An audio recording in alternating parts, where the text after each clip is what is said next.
當你在廣東相親，你好，你好，我個仔身高1.83米，體重70公斤，8嚿腹肌，體脂率6%，隻眼是彭于晏嘅嘴似吳彥祖，冇講呢啲唔等使嘅嘢。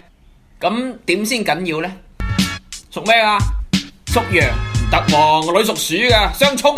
下一個，你好，我仔自己做老細，年入過千萬，有3套樓、5台車、7位數嘅存款，仲有幾廿隻撈，冇講呢啲唔等使嘅嘢。咁都叫唔等使？邊度人啊？深圳，喂唔得喎，我女廣州啊，遠家。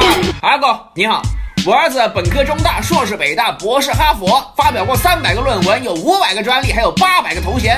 不要講這些無厘拉更的東西。那究竟您想聽什麼呢？可不可以講白話再學？哎呀，那不行啊，我女兒普通話比我還差，太高啊！下一個，你好啊。我仔啊，日日喺屋企啊遊手好閒，打機、玩貓、飲湯、食宵夜，冇講呢啲唔等使嘅啦。咁你想知啲乜嘢啊？邊度人啊？廣州人啊？廣州咩戶口啊？農村，門當戶對喎。喂，令朗幾時得閒帶出嚟見下？我日日得閒啊，屋企拗爛腳。咁就今晚啦，嚟個池塘食飯嚇，瞓覺。做呢個樸素啊，冇啊，啱收完水電，8、9戶嘅薪水生活。